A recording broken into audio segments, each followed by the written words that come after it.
E agora nós vamos receber o alimento da tua palavra, Pai. Pai, usa o teu ungido para a glória do teu nome e fala conosco através da tua palavra. É o que nós te pedimos em nome do Senhor Jesus. Oh glória, aleluia. Glória a Deus. Aleluia, aleluia, aleluia. Bendito seja o teu nome, Jesus. Aleluia, aleluia, aleluia. Abra a sua Bíblia, amados. A carta aos Hebreus, capítulo 10.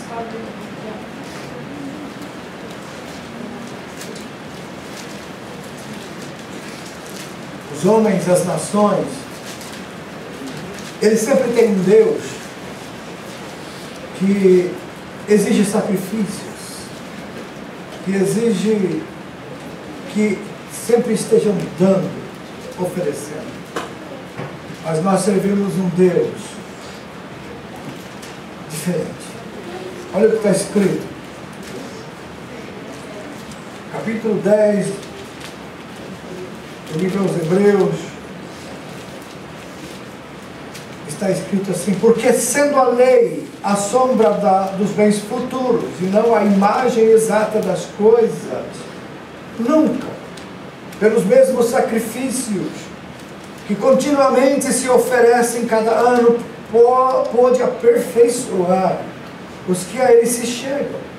De outra maneira, teriam deixado de oferecer, porque, purificados uma vez, os ministrantes nunca mais teriam consciência do pecado. E nesses sacrifícios, porém, cada ano se faz comemoração dos pecados, porque é impossível que o sangue de touros e dos bodes tire pecados. Por isso, entrando no mundo, diz: sacrifícios e ofertas não quiseste, mas corpo me preparaste. Holocaustos e oblações pelo pecado não te agradaram.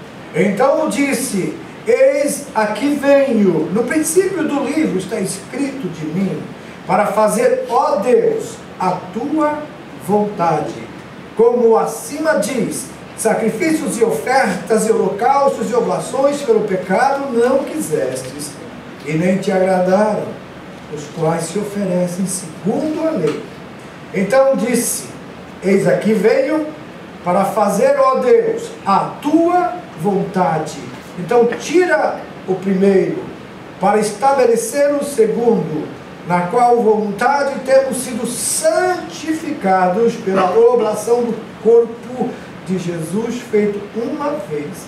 E assim, quando o sacerdote aparece cada dia ministrando e oferecendo muitas vezes os mesmos sacrifícios que nunca podem tirar pecados. Mas este, havendo oferecido para sempre um único sacrifício pelo pecado, está assentado à direita de Deus, e daqui em diante, esperando até que os seus inimigos sejam postos por escabelo dos seus pés, porque com uma só oblação aperfeiçoou para sempre os que são santificados. E também o Espírito Santo nos testifica, porque depois de haver dito: esta é a aliança que farei com eles, depois daqueles dias, diz o Senhor, porei as minhas leis em seus corações, e as escreverei em seus entendimentos, e acrescenta: e jamais me lembrarei dos seus pecados e de suas iniquidades. Ora, onde há remissão destes, não há mais sacrifício pelo pecado. Pode sentar, amigos.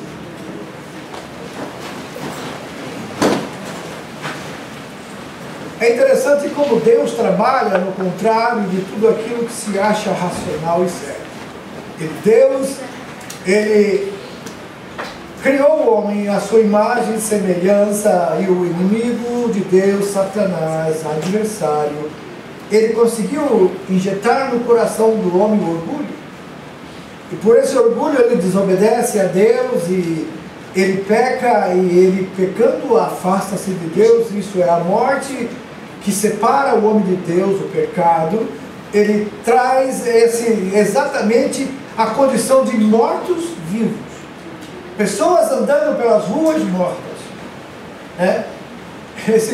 O homem criou o Walking Dead, né, que fala desses mortos-vivos que andam pela rua. Mas o homem em si, biblicamente, ele é isso. Ele pode estar vivo para a vida na carne, mas espiritualmente ele está morto para com Deus.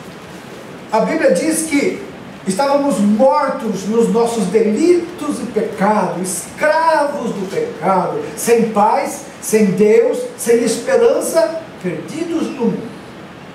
E Deus olhou, e desde sempre Deus preparou essa reconciliação.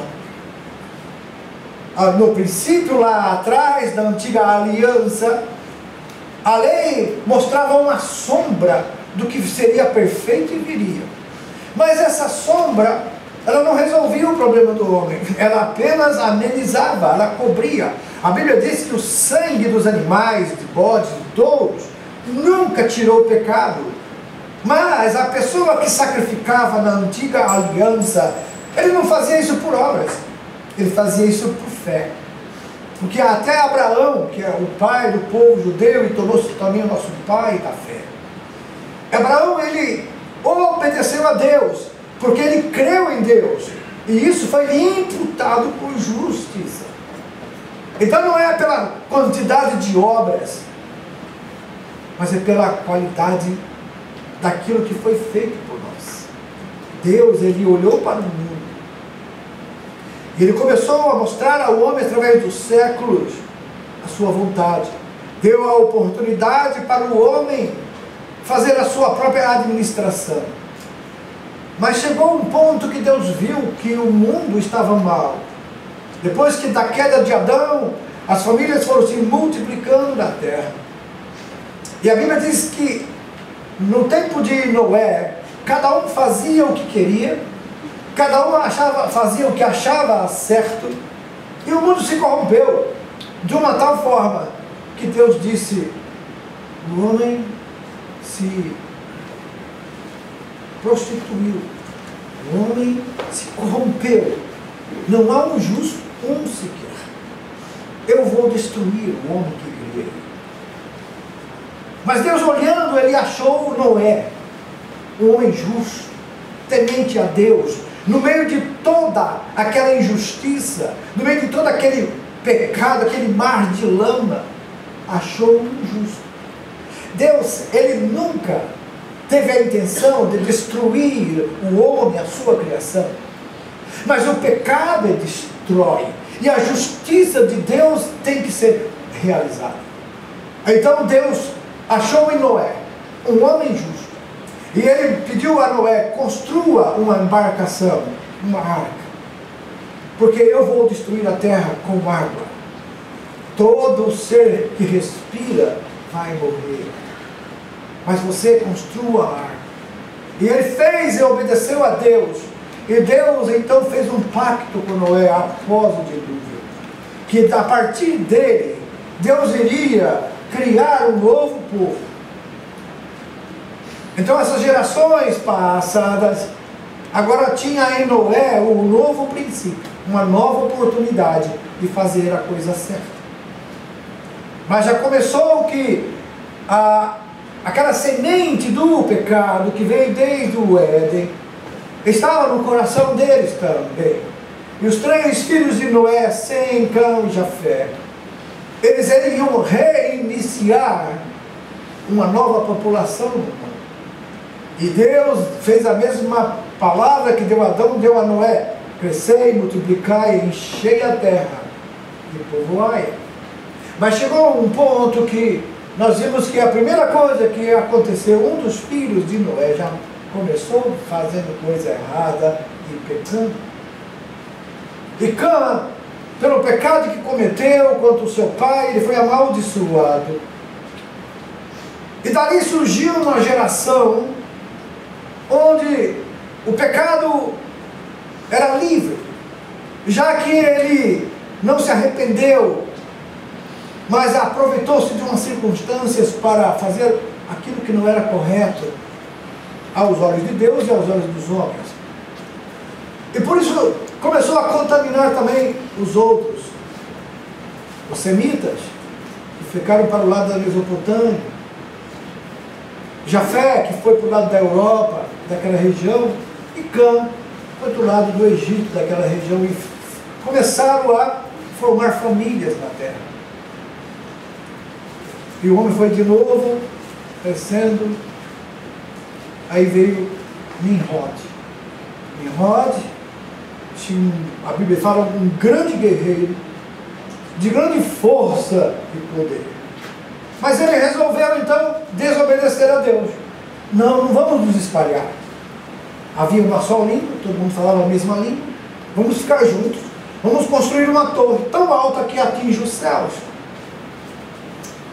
A ordem de Deus, lá no Éden, diz: crescei, multiplicai, enchei a terra e povoai, se espalhar.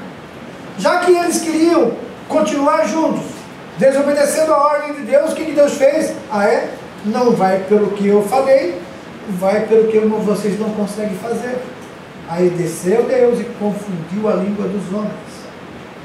E eles já não conseguiam mais se entender. Aí então cada um que se entendia foi se separando e foi aí multiplicando-se no mundo. É por isso que hoje nós somos tão diferentes um do outro, não é verdade? E tantas línguas, só para não se atrapalhar, não é verdade? Mas por quê? Pela desobediência do homem. E aí, todo o processo e a oportunidade que Deus deu para que o homem, ele administrasse isso, voltasse-se para Deus e fosse perfeito, que essa é a vontade de Deus, o homem falhou novamente. Aí chegou na plenitude dos tempos. Deus envia agora o seu Filho, porque criou a lei, estabeleceu ordens, para que o homem tivesse pelo menos algo para se guiar. Então a lei de Deus, que foi dada a Moisés lá no Monte Sinai, ela trazia apenas leis de dizer não, de não. O que você deve fazer e o que você não deve fazer. E se você fizer o que é correto, você vai ser abençoado. Mas se você fizer o que é mal, você vai ser amaldiçoado. E aí a Bíblia diz: todos pecaram e destituídos estão da glória de Deus. O salário do pecado é a morte. Mas o dom gratuito de Deus é a vida eterna. O que é dom gratuito? Daí vem a passagem que nós lemos hoje. Deus agora falou: a lei, essa lei é a sombra dos bens futuros e não a imagem exata. Deus nunca quis sacrifícios, mas Ele permitiu que os sacrifícios forem feitos para substituir. Sem derramamento de sangue não havia remissão. Então Deus permitiu que o homem, em vez de morrer pelos seus pecados, ele oferecesse um animal em sacrifício, não para tirar, mas para cobrir o pecado. Então quem sacrificava sabia que estava oferecendo um substituto para a sua condenação. E ele condenava um animal inocente. Da mesma forma, é que Deus estava mostrando os bens futuros, coisa que viria. Porque quando Jesus veio a este mundo, Ele é o Emanuel, o Deus encarnado, o Deus entre nós. Ele toma forma de homem, se submetendo a todas as condições humanas, de necessidades, de angústias, de dor, de sujeição ao pecado. Ele se colocou dessa forma. Mas ele não podia errar, ele não podia pecar, porque o sacrifício dele tinha que ser perfeito. O sacrifício dele tinha que ser o substituto final. Porque quantos milhares e milhões de animais não foram mortos? Porque o homem todo dia, ele pecava e todo dia o sacerdote tinha que trabalhar. E uma vez por ano o sacerdote, o sumo sacerdote, entrava no lugar santíssimo, lugar mais proibido para todos. Nem sacerdote podia entrar ali, somente o sumo sacerdote, escolhido dentre eles.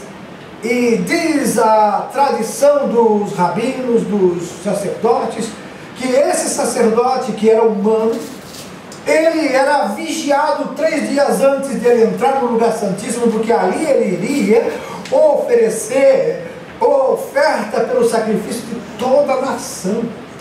Não mais um pecado individual, de toda a nação. Ele representaria toda a nação diante de Deus, levando o sacrifício para ser oferecido a Deus lá no lugar santíssimo.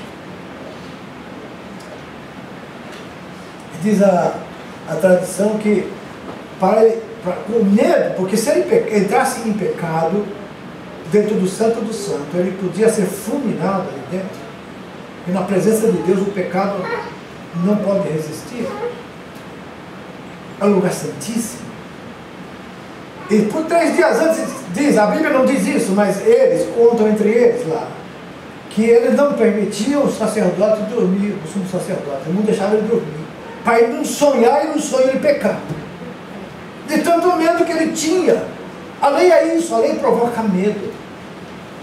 E Deus queria mostrar para o homem, por que Deus então permite? Porque Deus queria mostrar ao homem, que por mais que o homem tentasse se libertar disso, não havia condição, a não ser que fosse um sacrifício perfeito, e o sacrifício perfeito tinha que ser a própria pessoa, e não o animal.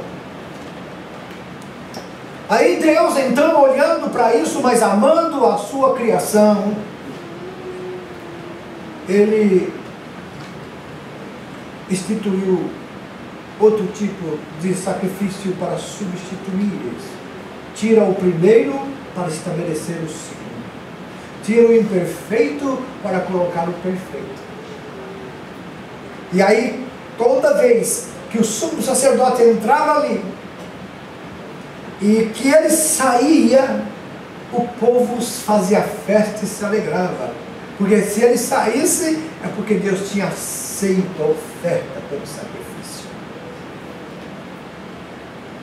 Eu falo isso para lembrar que quando Jesus morreu, ele foi cercado antes da morte por toda a sorte de tentações que todos nós passamos.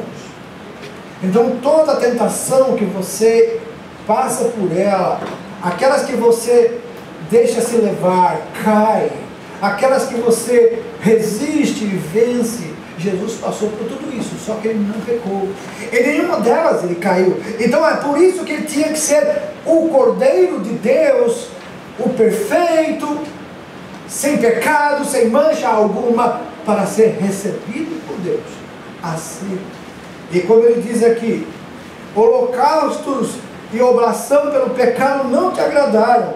Por isso, entrando no mundo, diz, sacrifícios de oferta não quiseste, mas corpo me preparaste.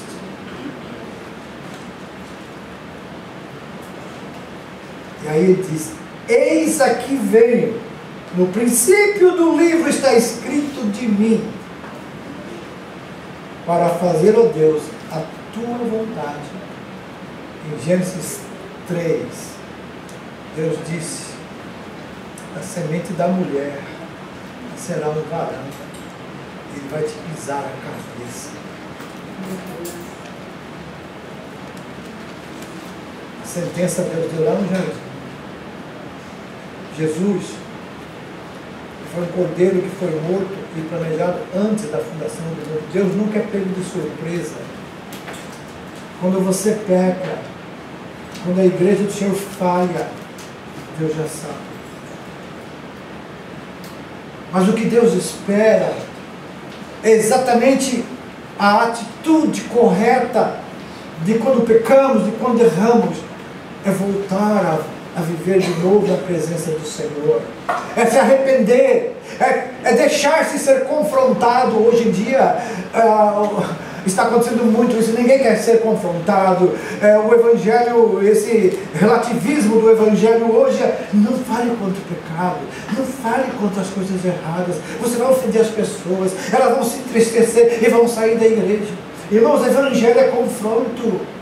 Evangelho, a verdadeira pregação do Evangelho, ela aponta para você, mostrando como se fosse diante do espelho a sujeira que precisa ser tirada, o mal que precisa ser corrigido.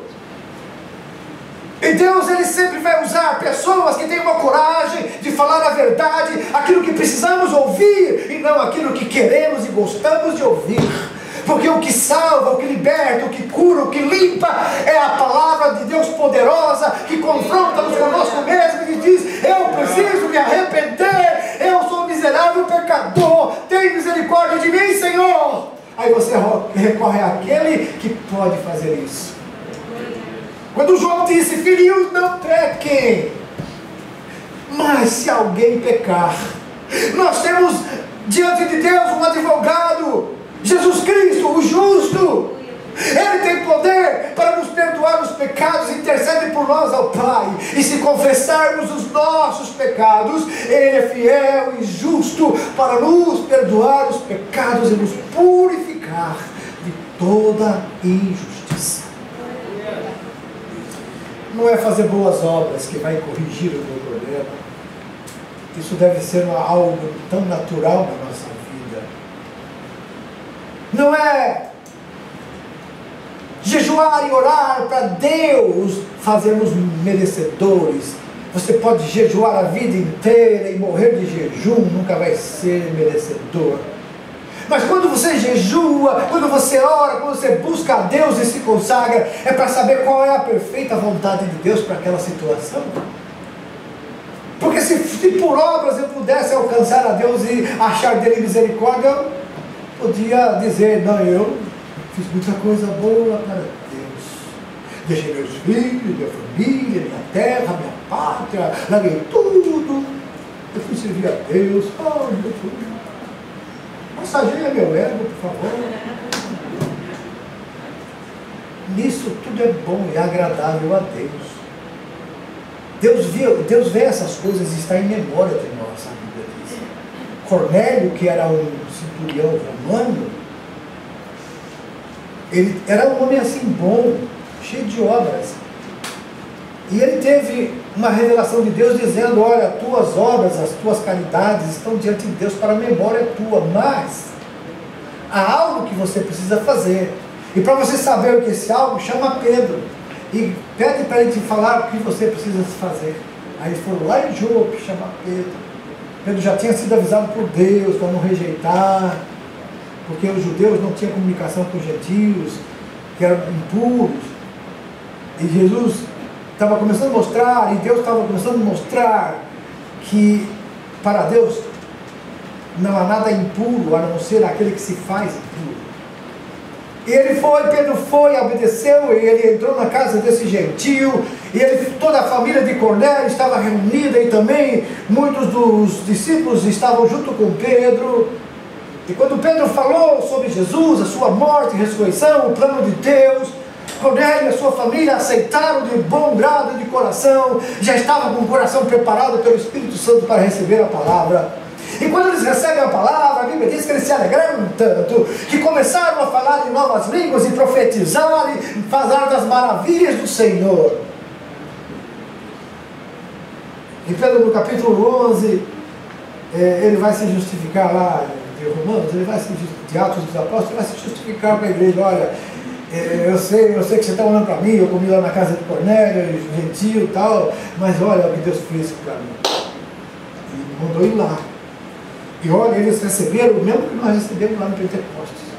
Eles falaram em língua, profetizaram, eles se alegraram. Como eu posso negar água do batismo para quem Deus já batizou no Espírito Santo? E aí então a igreja se alegrou e começou a ampliar, aleluia, os salvos em Jesus Cristo. Amados, esse sacrifício de Cristo foi tão perfeito, porque ele foi à cruz, e a Bíblia diz que estávamos debaixo de maldição, porque quebrar os mandamentos de Deus é maldição. Aí então Jesus vem, é exposto, e a Bíblia diz, ele renunciou à sua glória, despojou-se dela. Ele era verdadeiramente homem, mas era também verdadeiramente Deus. Mas ele não usou de nenhuma condição de Deus, como Deus, para fazer. Ele, como homem, teve fé para orar e curar os enfermos, para ressuscitar mortos, porque o poder que estava nele era o poder de Deus e ele era Deus. Mas para si mesmo nunca usou desse poder para se beneficiar. Por isso que ele despojou-se da sua glória, para ser como um de nós, passou pelos mesmos. Imagina as tentações que você já passou. Jesus conhece todas, mas a Bíblia diz, sem pecado, ele se fez pecado por nós. E a lei dizia, maldito todo aquele que for pendurado na cruz. Jesus não tinha pecado, Jesus não tinha nada que acusarem. Até no julgamento dele arranjaram testemunhas falsas para acusá-lo de coisas que ele não fez. Foi um fracasso.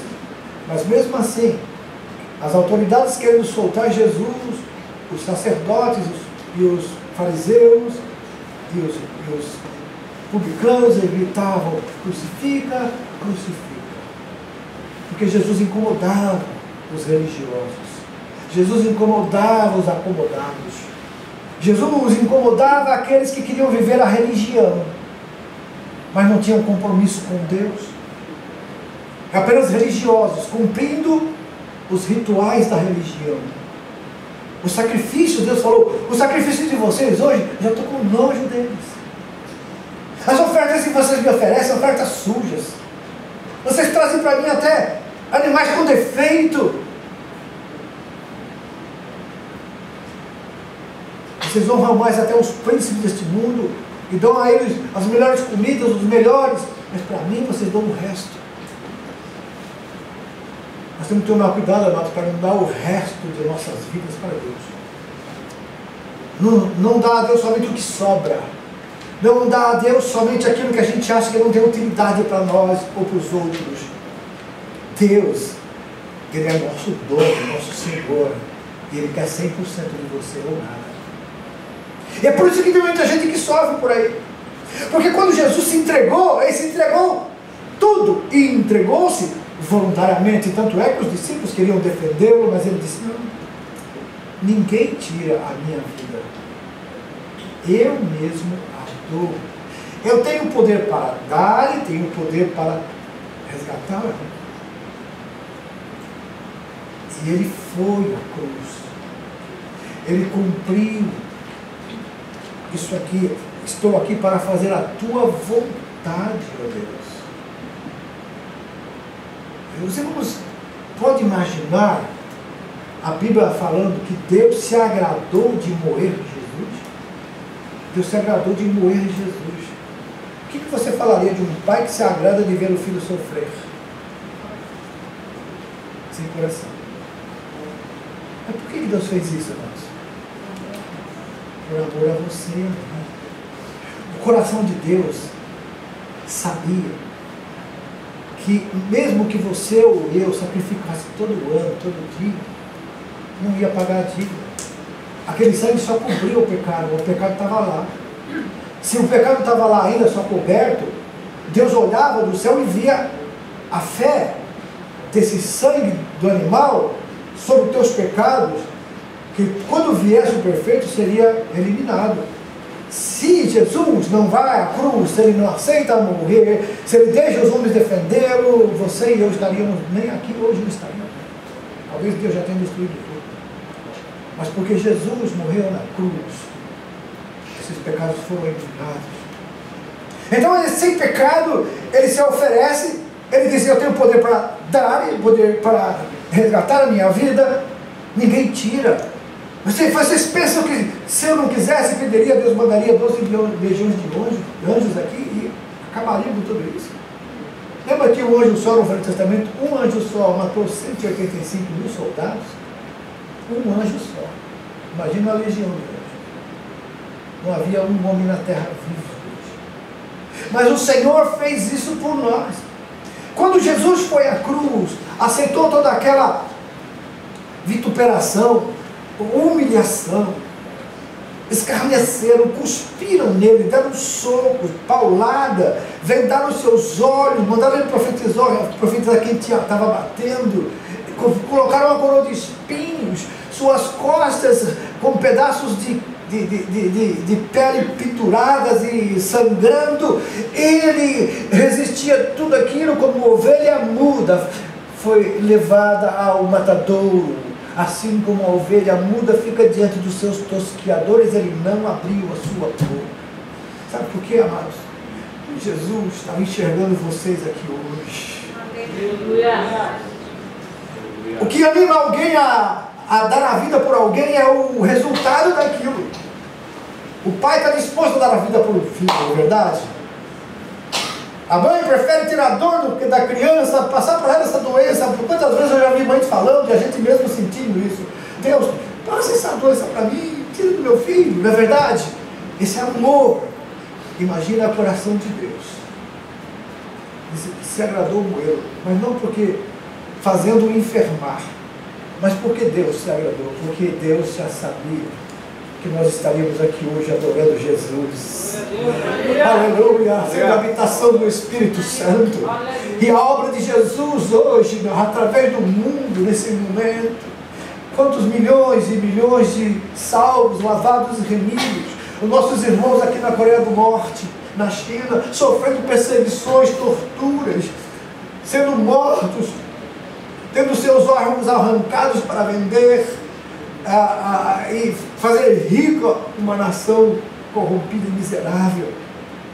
E Deus permite isso porque Deus fortalece e dá força suficiente para eles saberem que o que está aguardando eles é muito superior ao que o mundo pode oferecer, ou a segurança momentânea. Amados, não se incomodem de que você possa passar por isso. Deus só vai permitir aquilo que nós podemos suportar. E junto com o problema lhe dá também a solução, o escape. E quando você adora a Deus no meio do maior problema, aí é que você vai ver o escape chegando. Quando Jesus estava morrendo naquela cruz, aquele sangue derramando-se, aquelas 7 palavras que ele pronunciou na cruz, e ele no final entrega o seu espírito ao Pai e diz: está consumado. Fechou. Jesus, assim como sumo sacerdote, pode ver que tem uma passagem na Bíblia que as mulheres quiseram tocar em Jesus. Ele diz: não me toque ainda, que eu não fui para o Pai. Ele ainda acabou de ressuscitar e estava subindo ao céu. O que ele ia fazer lá no céu? Ele ia pegar o sangue dele. Como o sumo sacerdote entrava no lugar santíssimo, oferecido para toda a nação, Jesus pegou o sangue dele e foi lá no céu, no santo do santo, lá na glória, e colocou diante do Pai. Eis aqui, Pai, como me formaste, e o meu sangue está aqui pela humanidade. E Deus disse: acabou, não há mais sacrifício pelo pecado. Esse sacrifício perfeito vai. Aí Jesus volta agora e deixa ser tocado. Ele até manda Tomé: toca aqui, Tomé, toca no meu lado. Agora que você viu, você crê? Bem-aventurado aqueles que não viram e creram. Você e eu somos mais bem-aventurados que Tomé, que viu Jesus. Porque ele falou assim, você não é tão feliz quanto os que vão crer em mim sem me ver. Então é por isso que eu sou feliz. Eu falo, seja feliz, porque você crê em Jesus, você é a pessoa mais feliz da terra. Porque eu creio em Jesus, você está salvo e ganhou a vida eterna gratuitamente. Não por mérito, mas porque Ele morreu e fez isso por nós. O sacrifício perfeito. E Ele disse, eis aqui vem, ó Deus, versículo 9, fazer, ó Deus, a tua vontade. Então tira agora o primeiro e estabelece o segundo. Agora o sacrifício do Antigo Testamento não adianta fazer nenhum sacrifício mais Deus aceita, a não ser o de Jesus Cristo por nós. Então nós somos justificados pela fé, e é por isso que temos paz com Deus, por meio de nosso Senhor Jesus Cristo. Romanos 5:1. E essa passagem mostra que toda a obra que o homem faz, ela pode ser vista por Deus, agradável a Deus, mas só serve para lembrança. Porque o sacrifício pelo pecado já foi consumado. Quando você creu em Jesus, os teus pecados que você cometeu antes no tempo da tua ignorância, Deus não se lembra mais. Então você pode dizer, estou livre da condenação do passado. O que eu preciso fazer agora, como a Bíblia diz, é manter a minha santificação, a minha pureza, buscar a Deus, ler a sua palavra, porque agora eu sou salvo, mas a Bíblia diz que eu tenho que perseverar até o fim. Eu não posso parar, eu não posso recuar, eu tenho que continuar em frente. E por isso, amados, o versículo 13 diz,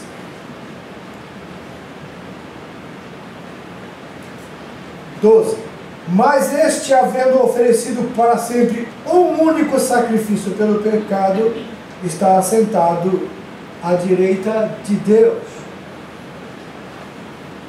E ele diz que ele abriu para nós um vivo e novo caminho, quando a sua carne foi rasgada na cruz.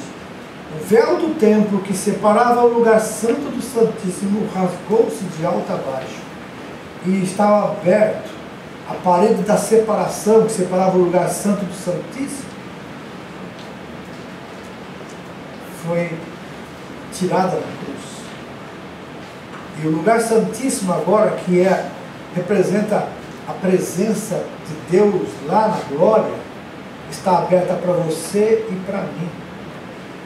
O escritor diz, agora podemos entrar com ousadia no Santo do Santo, por esse novo e vivo caminho que Ele nos preparou. E depois, Ele disse que fez de nós reis e sacerdotes. Temos entrada, aleluia, ousadamente no lugar santo, não revestido da nossa justiça, mas a justiça de Cristo em nós, os pecados eliminados, e agora a santidade de Cristo, a justiça de Cristo em você e em mim, nos dá acesso direto ao Pai. E ele disse, você pode entrar com ousadia, porque Jesus está assentado à direita de Deus e intercede por nós.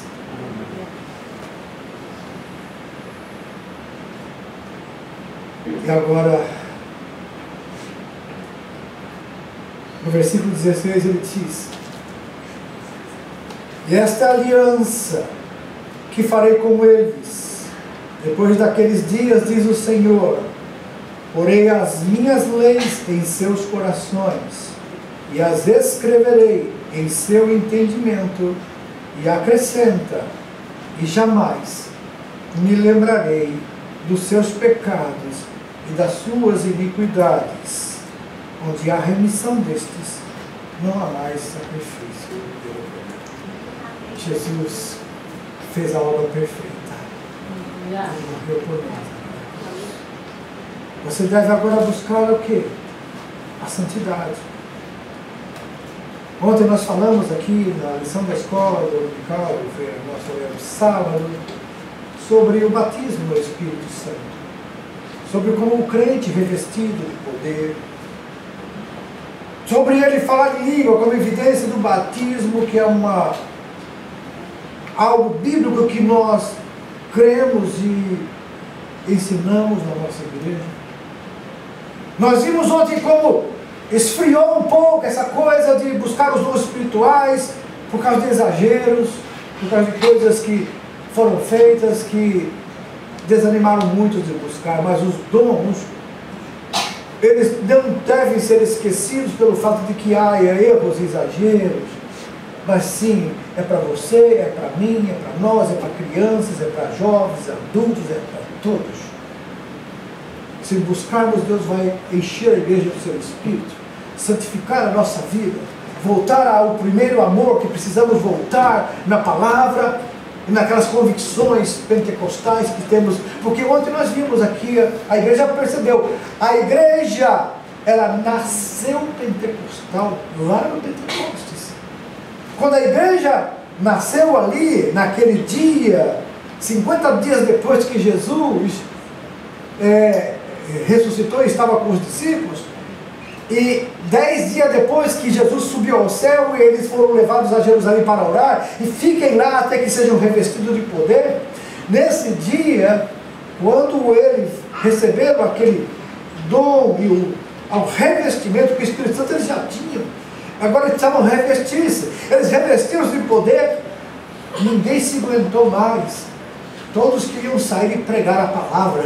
E quem recebia a palavra queria anunciar a palavra. Sabe o que é isso, amados? É fogo do Espírito Santo, é a presença do Espírito, é lugar para Ele ampliar. Deus fez tudo isso que nós vimos e falamos agora, para que você e eu tivéssemos essa alegria de saber que o Espírito Santo habita dentro de mim.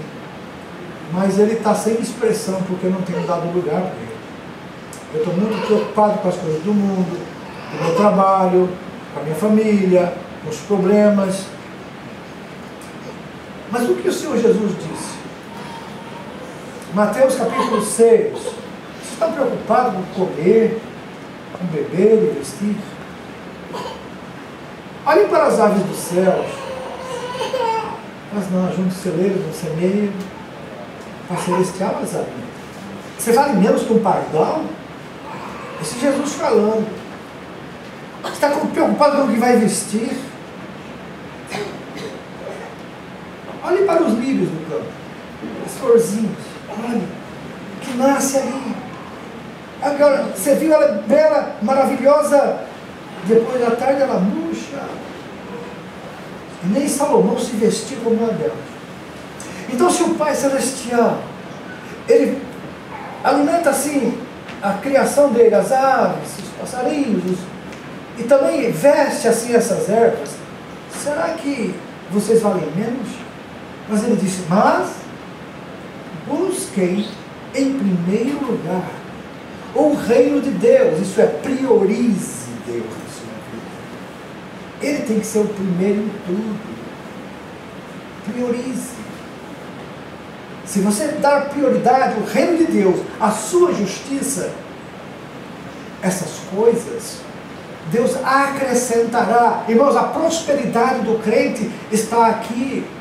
Vai no Salmo 1, a prosperidade está ali no Salmo 1. Bem-aventurado varão, bem-aventurado. O que é bem-aventurado? É feliz em Deus, que não anda segundo o conselho dos ímpios, nem se detém no caminho dos pecadores, nem se assenta na roda dos escarnecedores. Antes ele tem o seu prazer na lei do Senhor, e na sua lei ele medita de dia e de noite a palavra.